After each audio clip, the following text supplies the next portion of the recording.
இன்று முதல் நான் உன்னை ஆசீர்வதித்திடுவேன்.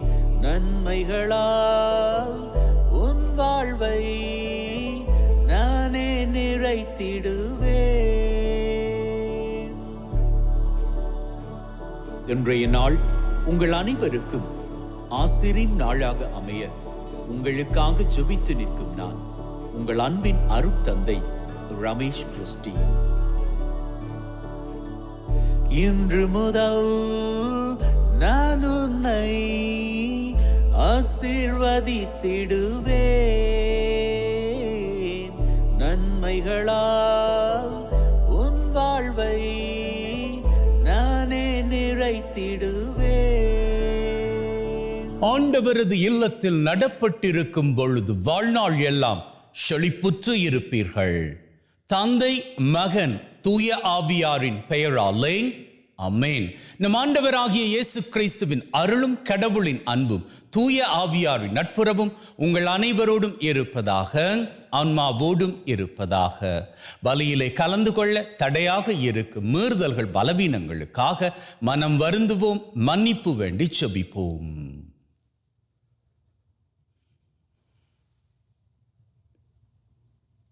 ஆண்டவரே இரக்கமாயிரும், ஆண்டவரே இரக்கமாயிரும். கிறிஸ்துவே இரக்கமாயிரும், கிறிஸ்துவே இரக்கமாயிரும். ஆண்டவரே இரக்கமாயிரும், ஆண்டவரே இரக்கமாயிரும்.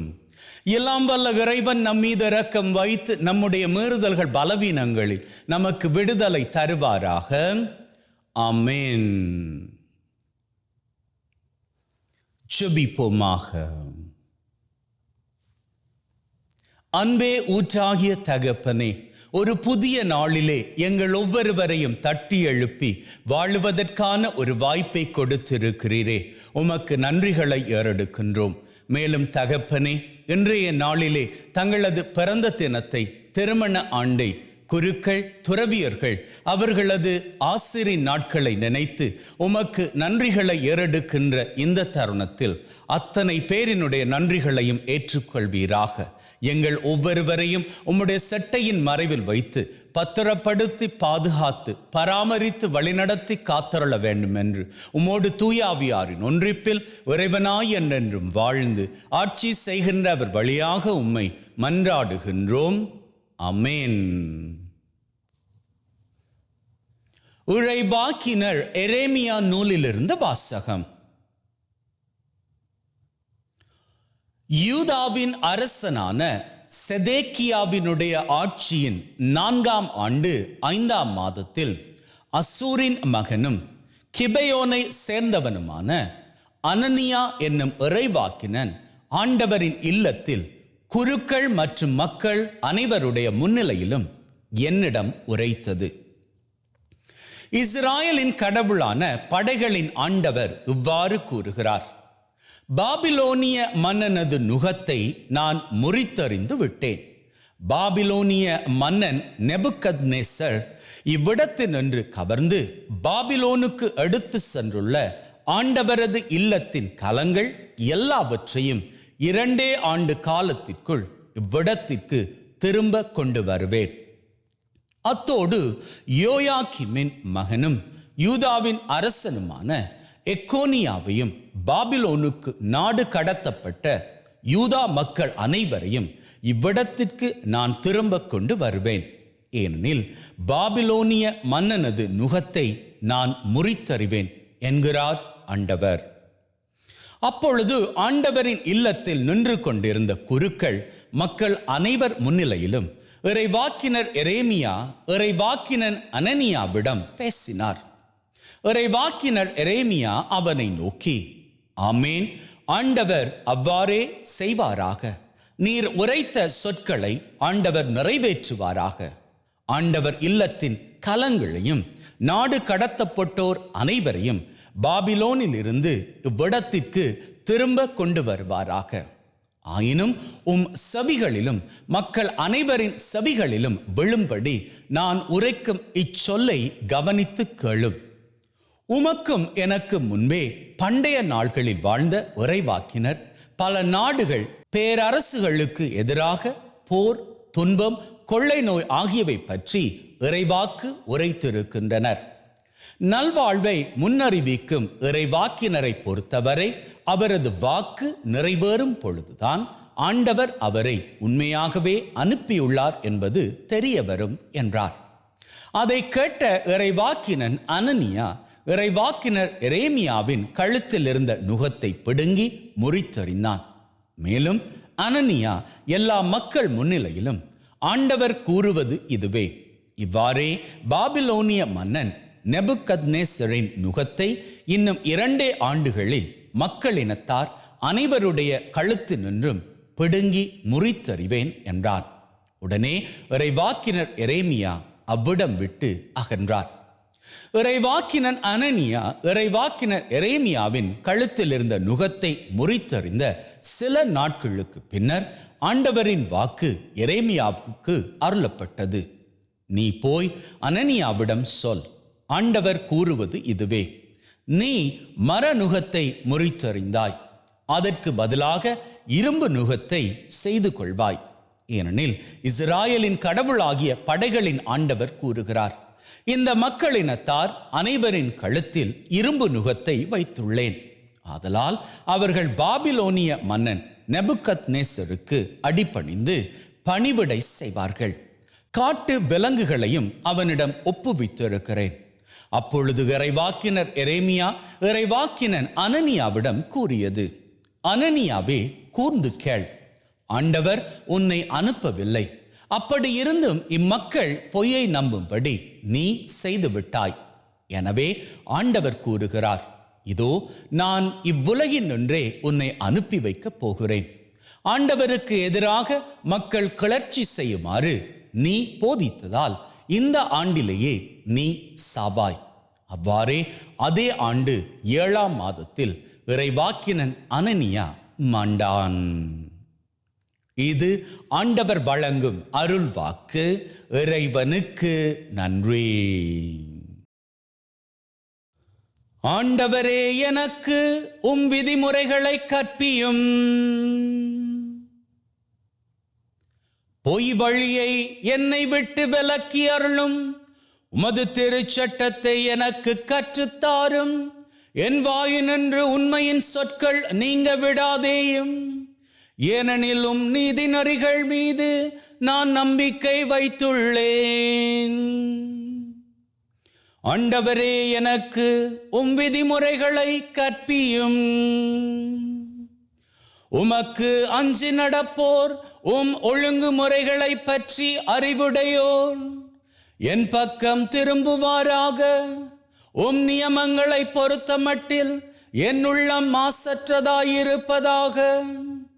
அதனால் நான் வெட்கமுறேன். ஆண்டவரே, எனக்கு உம் விதிமுறைகளை கற்பியும். தீயோர் என்னை அழிக்க காத்திருக்கின்றனர். நானோ உம் ஒழுங்குமுறைகளை ஆழ்ந்து சிந்திக்கின்றேன். உம் நீதி நெறிகளை விட்டு நான் விலகவில்லை. ஏனெனில் நீர்தாமே எனக்கு கற்றுத்தந்தீர். ஆண்டவரே, எனக்கு உம் விதிமுறைகளை கற்பியும். அல்லேலூயா, அல்லேலூயா. மனிதர் அப்பத்தினால் மட்டுமல்ல, மாறாக கடவுளின் வாய்ச்சொல் ஒவ்வொன்றாலும் வாழ்வர். அல்லேலூயா. ஆண்டவர் உங்களோடு இருப்பாராக, ஆன்மாவோடும் இருப்பாராக. மத்தேயு எழுதிய நற்செய்தியிலிருந்து வாசகம். ஆண்டவரே, மாட்சி உமக்கே. அக்காலத்தில் இயேசு கூட்டத்தினரை அவ்விடத்திலிருந்து அனுப்பி கொண்டிருந்தார். அப்பொழுது சீடரையும் உடனே படகேறி தமக்கு முன் அக்கரைக்கு செல்லுமாறு அவர் கட்டாயப்படுத்தினார். மக்களை அனுப்பிவிட்டு அவர் தனியே இறைவனிடம் வேண்டுவதற்காக ஒரு மலையின் மேல் ஏறினார். பொழுது சாய்ந்த பிறகும் அங்கே அவர் தனியே இருந்தார். அதற்குள் படகு கரையிலிருந்து நெடுந்தொலை சென்று விட்டது.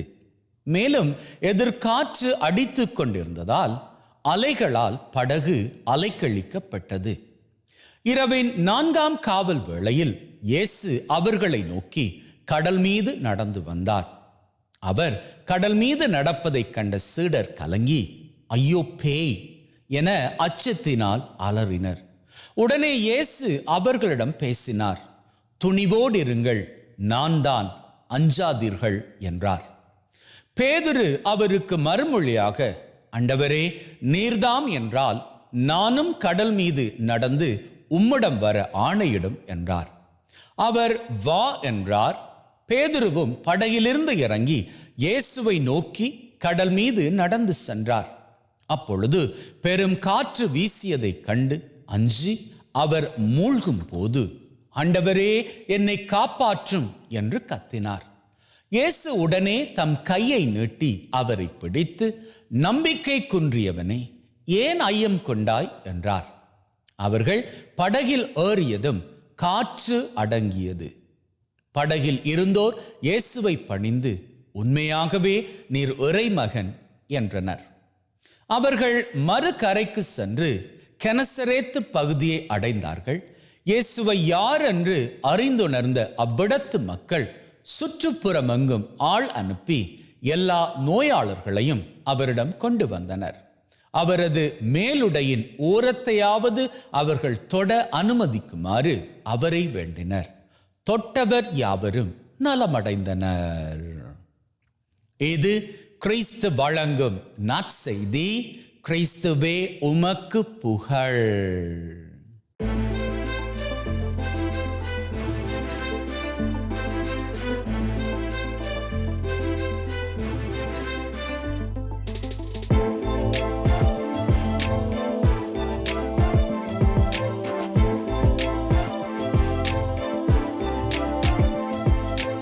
இன்னைக்கு பேய் அப்படி என்ன ஒன்று இருக்கு அப்படின்னு சொன்னா நம்பக்கூடியவங்க, இது கடவுளின் செயல் அப்படின்னு சொன்னா அது எப்படி அப்படின்னு கேட்கக்கூடிய நிலையில இருக்கிறாங்க. இதை ஏன் நான் சொல்றேன் அப்படின்னா, ராத்திரி வேளையில நாம வெளிச்சமே இல்லாத ஒரு பகுதியில் நடந்துட்டு போற வேளையில திடீரென்னு ஒரு சத்தம் கேட்டாலோ அல்லது ஏதாவது ஒரு உருவம் போன்ற ஒன்று ஓடினாலோ அதை பார்த்ததுமே நாம் அது தெய்வம் அப்படின்னு சொல்லுவோமா, தெய்வத்தின் சத்தம் அப்படின்னு சொல்வோமா, அல்லது தெய்வம் தான் ஓடுறாரு அப்படின்னு சொல்வோமா? உடனடியாக நாம நம்முடைய உள்ளத்தில் எண்ணிக்கொள்வது என்ன அப்படின்னா, அது பேயாக இருக்குமோ, பிசாசாக இருக்குமோ, அப்படி என்று தான் நாம் எண்ணிக்கொள்கிறோம். ஏன்னா அப்படித்தான் நாம வளர்ந்து இருக்கிறோம் அல்லது பழக்கப்பட்டு இருக்கிறோம்.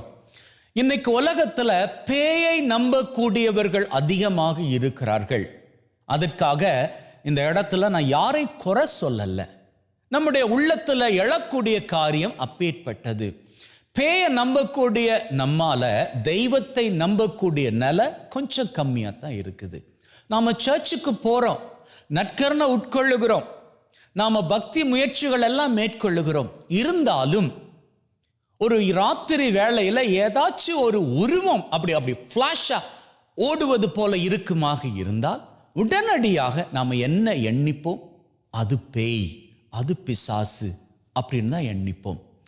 ஆனா அதுவே யோசிச்சு பாருங்க. சரி, இந்த உலகத்துல பேய், பிசாசு இவையெல்லாம் இருப்பது உண்மை அப்படின்னு நாம நம்புவோமாக இருந்தால், அது ஒரு தீய சக்தி அப்படின்னு நாம நம்புவோமாக இருந்தால், அந்த தீய சக்திக்கு எதிரான ஒரு சக்தி, நல்ல சக்தி அப்படி என்கின்ற ஒரு சக்தி இருக்கணும் அப்படின்னு நாம ஏத்துக்கணும் தானே. ஏன்னா எல்லா காரியங்களுக்கும் எதிரான காரியங்கள் இந்த உலகத்தில் இருக்கத்தானே செய்கின்றன. இரவு இருந்தால் பகல் இருக்கிறது. அப்படி இரவு இருப்பது உண்மை அப்படின்னா பகல் இருப்பதும் உண்மைதானே. அந்த இரவை நாம அநேகமான சூழ்நிலைகள்ல கண்டு பயப்படுகிறோம். ஏன்னா இந்த இரவுல தான் நம்மால தனிமையாக போக முடிவதில்லை. அநேகமான சூழ்நிலையில பேய்க்கு பயம். சரி, இரவுல பேய்க்கு பயமாக இருந்தால் பகல்ல நாம பேய்க்கு பயப்பட தேவையில்லை. ஏன்னா பகல்ல தான் நாம பேயை பார்க்க மாட்டோமே. என்னுடைய கருத்து இங்க என்ன அப்படின்னு சொன்னா, இரவு இருக்கிறது அப்படின்னா பகலும் இருக்கத்தானே செய்கின்றது. அது போன்று இருள், பேய், பிசாசு அப்படி என்கின்ற காரியங்கள் இருக்கின்றன அப்படின்னு சொன்னா தெய்வம் என்கின்ற சக்தியும் இருக்கத்தானே செய்கின்றது. நல்லா கவனிச்சுக்கோங்க.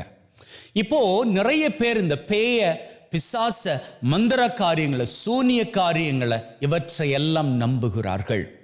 அதற்காக இது குறித்து நான் பேச இந்த இடத்துல விளையல்ல.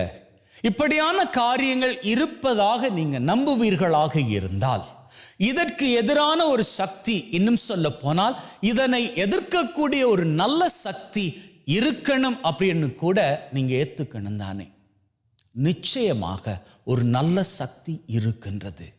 இந்த தீய சக்திக்கு எதிரான ஒரு தூய சக்தி இருக்கிறது.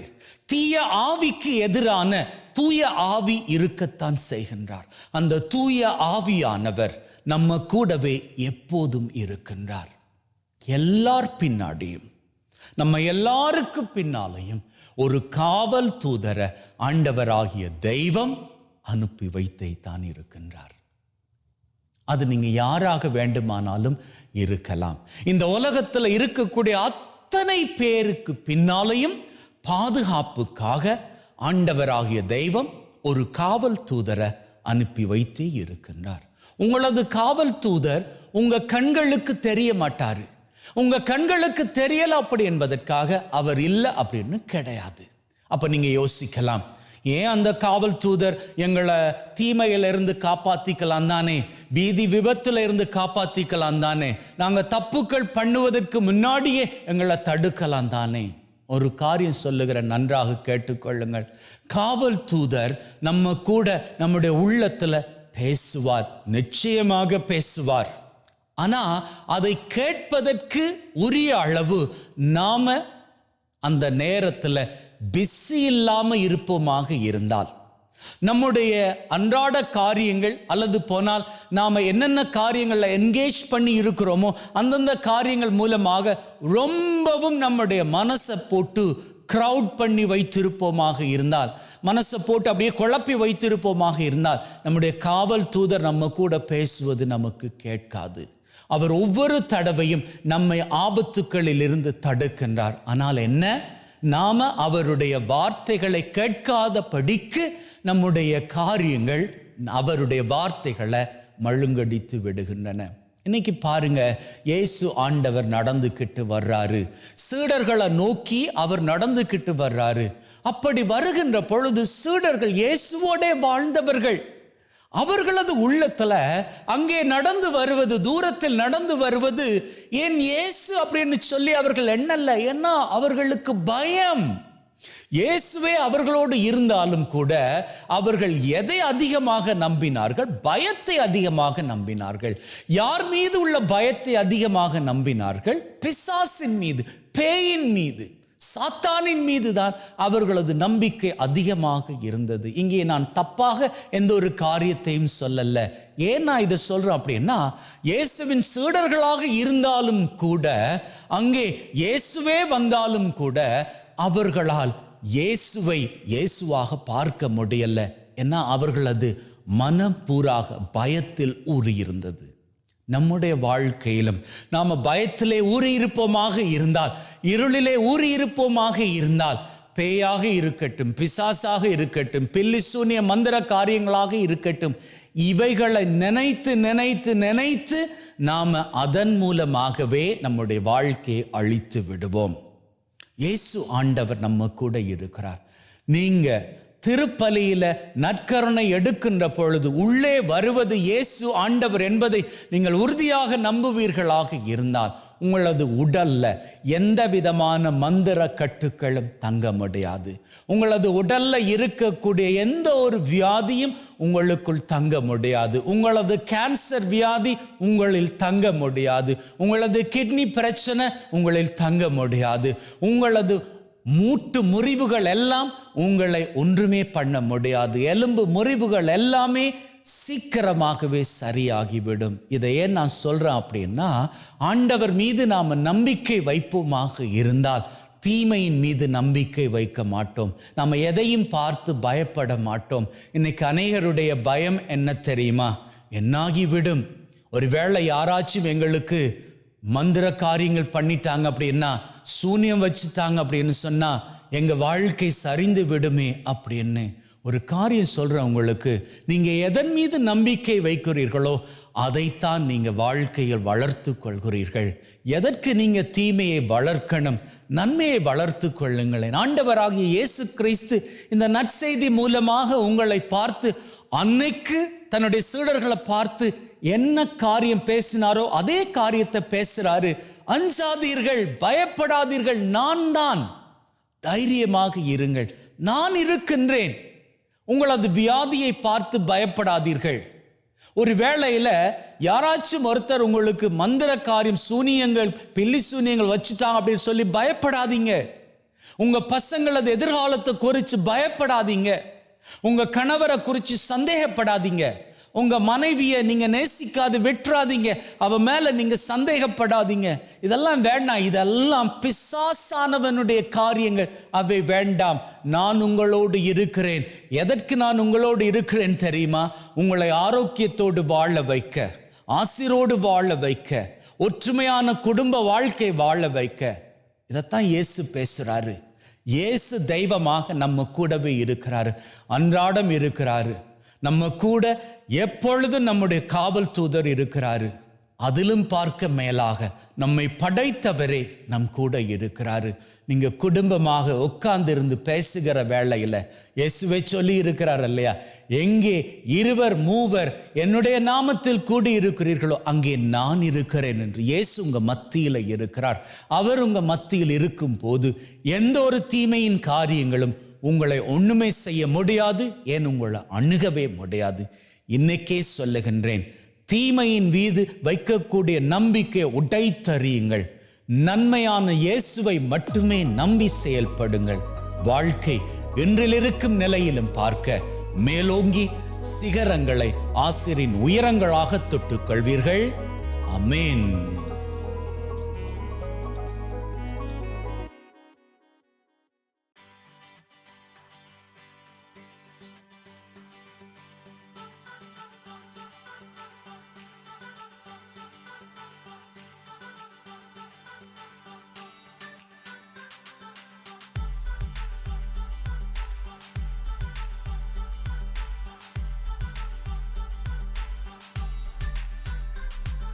ஆண்டவரே, அனைத்துலகின் நிறைவா உம்மை போற்றுகின்றோம். ஏனெனில் உமது அருட்பெருக்கிலிருந்து இந்த அப்பத்தை பெற்றுக்கொண்டோம். நிலத்தின் விளைவும் மனிதொழைப்பின் பயனுமாகிய இந்த அப்பத்தை உமக்கு ஒப்புக் கொடுக்கின்றோம். வாழ்வழிக்கும் அப்பமாக மாறும். இறைவன் அன்னென்றும் வாழ்த்து பெறுவாராக. ஆண்டவரே, அனைத்துலகின் நிறைவா உம்மை போற்றுகின்றோம். ஏனெனில் உமது அருட்பெருக்கிலிருந்து இந்த ரசத்தை பெற்றுக்கொண்டோம். நிலத்தின் விளைவும் திராட்சை கொடியின் பயனுமாகிய இந்த ரசத்தை உமக்கு ஒப்புக் கொடுக்கின்றோம். வாழ்வழிக்கும் பானமாக மாறும். இறைவன் அன்னென்றும் வாழ்த்து பெறுவாராக.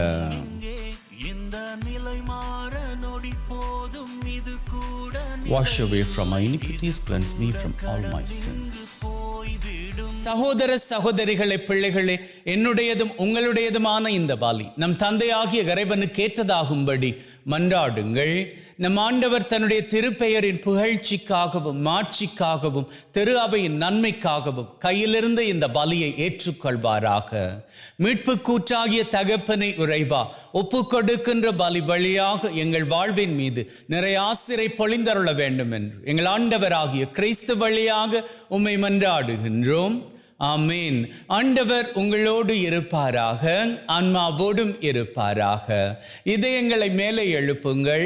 ஆண்டவரை நோக்கி எழுப்பியுள்ளோம். நம் இறைவனாகிய ஆண்டவருக்கு நன்றி கூறுவோம். அதுவே தகுதியும் நீதியுமானது. தூயவரான தந்தையே, என்றும் வாழும் எல்லாம் வல்ல இறைவா, என்னாலும் அவ்விடத்திலும் நாங்கள் உமக்கு நன்றி பலி செலுத்துவது மெய்யாகவே தகுதியும் நீதியுமாகும்.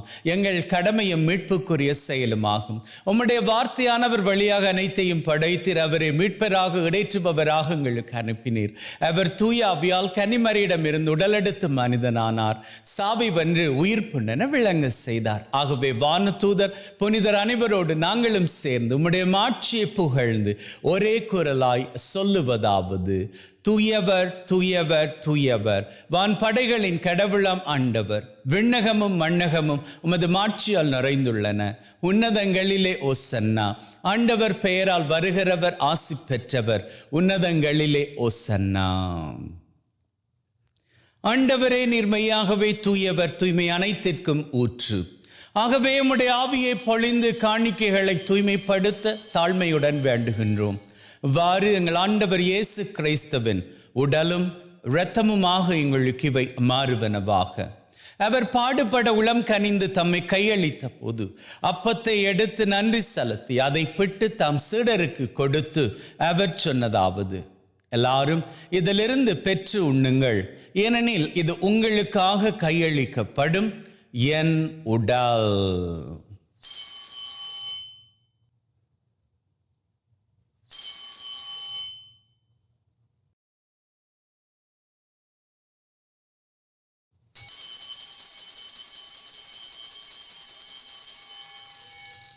அவ்வண்ணமே உணவருந்திய பின் கிண்ணத்தை எடுத்து நன்றி செலுத்தி தம் சீடருக்கு கொடுத்து அவர் சொன்னதாவது, எல்லாரும் இதிலிருந்து பெற்று பருகுங்கள், ஏனெனில் இது புதிய நித்திய உடன்படிக்கைக்கான என் இரத்தம், பாவ மன்னிப்புக்கென்று உங்களுக்காகவும் எல்லாருக்காகவும் சிந்தப்படும். இதை என் நினைவாக செய்யுங்கள்.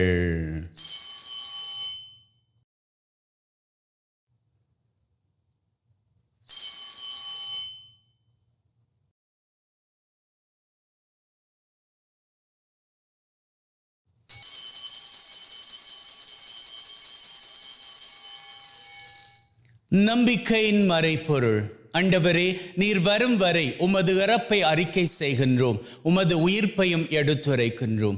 ஆகவே ஆண்டவரே, நாங்கள் கிறிஸ்துவின் இறப்பை உயிர்ப்பை நினைவு கூர்ந்து வாழ்வு தரும் அப்பத்தை மீட்பளிக்கும் கிண்ணத்தை உமக்கு ஒப்புக் கொடுக்கின்றோம். திருமண் நின்று உமக்கு ஊழியம் புரிய தகுந்தவர்கள் என எங்களை ஏற்றுக்கொண்டீர். எனவே உமக்கு நன்றி செலுத்துகின்றோம். மேலும் கிறிஸ்துவின் உடலிலும் இரத்தத்திலும் பங்கு கொள்ளும் எங்களை தூய ஆவி ஒன்று சேர்க்க வேண்டுமென தாழ்மையுடன் வேண்டுகிறோம். ஆண்டவரே, உலகெங்கும் பரவி இருக்கும் உம்முடைய திரு அவை, எங்கள் திரு தந்தை லியோ, எங்கள் ஆயர் தாமஸ், உம்முடைய குருக்கள், துறவியர்கள், பொதுநிலையினர், எங்கள் அனைவரையும் பரம அன்பின் உறுதி பெற செய்தருளும். உயிர்த்தளம் எதிர்நோக்குடன் நடந்து போன எங்கள் சகோதர சகோதரிகளை, இறந்தோர் அனைவரை ஒளிர்மிக்கவும் திருமுன் ஏற்றுக்கொள்ளும். எங்கள் அனைவர் மீதும் இரக்கமாயிரும். கடவுளின் கன்னித்தாயான மாட்சிமிக்க மரியா, அவருடைய கணவரான புனித யோசேப், இவ்வுலகில் உமக்கு உகந்தவர்களாயிருந்த புனிதராகிய அனைவருடன் நிலை வாழ்வில் தோழமை கொண்டு திருமகன் கிறிஸ்து வழியாக உம்மை புகழ்ந்தேற்றும் வரம் அருள உம்மை மன்றாடுகின்றோம். உள்ளங்களே, தெய்வீக பிரசன்னம் இங்கே. ஆண்டவருடைய பிரசன்னத்தில் நமக்கு தேவையான அத்தனை காரியங்களையும் வேண்டி நிற்போம். அந்த வகையில் முதலில் இன்றைய நாளுக்கான தேவை.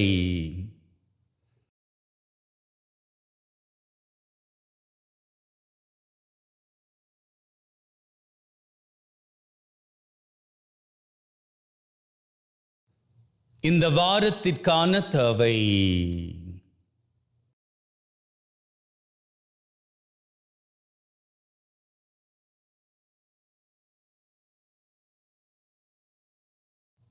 இந்த மாதத்திற்கான தேவை.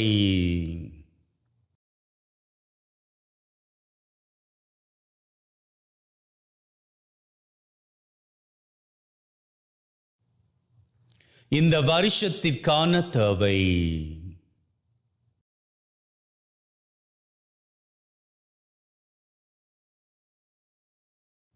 உள்ளத்தின் ஆழத்தில் இருக்கக்கூடிய 3 விசேட தேவைகள்.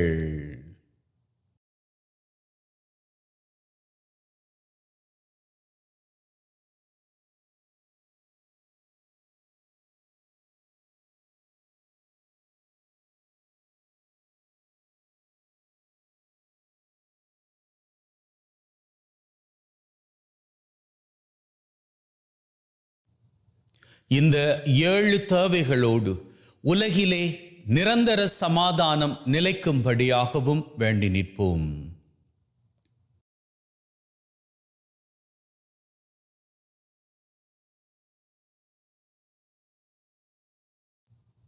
நம்முடைய தேவைகளை நாம் கேட்ட மாத்திரத்திலேயே தெய்வம் நமக்கு நிறைவேற்றி கொடுத்து விட்டார் என்கின்ற உள்ளத்து வைராக்கியத்துடன் அவர் புகழை வணக்கமாக ஏறெடுப்போம். இவர் வழியாக, இவரோடு, இவரில் எல்லாம் வல்ல இறைவனாகிய தந்தையே, தூய ஆவியின் ஒன்றிப்பில் எல்லா புகழும் மாட்சியும் என்றென்றும் உமக்கு உரியதே. ஆமீன், ஆமீன், ஆமீன்.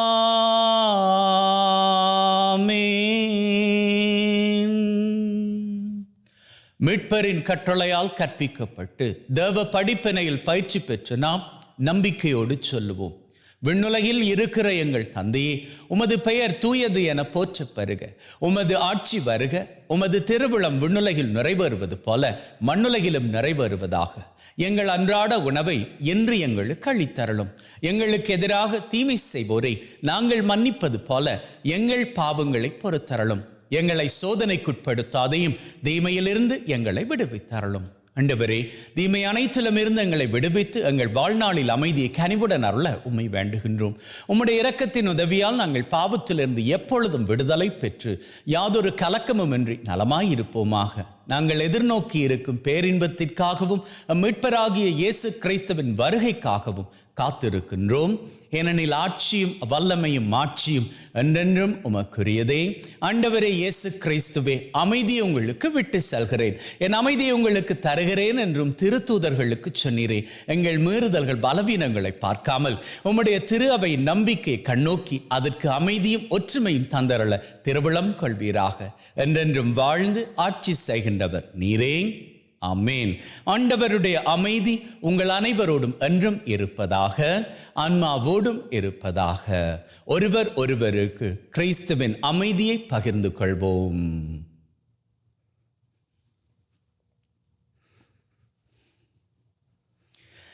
உலகின் பாவங்களை போக்கும் இறைவனின் செம்மறியே, எங்கள் மேல் இரக்கமாயிரும். உலகின் பாவங்களை போக்கும் இறைவனின் செம்மறியே, எங்கள் மேல் இரக்கமாயிரும். உலகின் பாவங்களை போக்கும் இறைவனின் செம்மறியே, எங்களுக்கு அமைதியை அளித்தருளும்.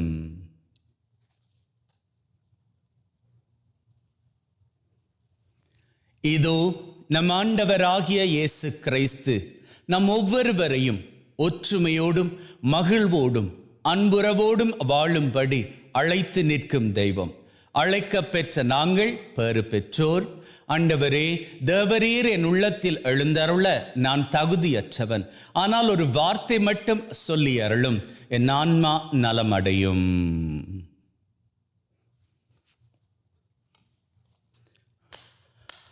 May the mingling of this body and blood of Christ bring me everlasting life. Amen.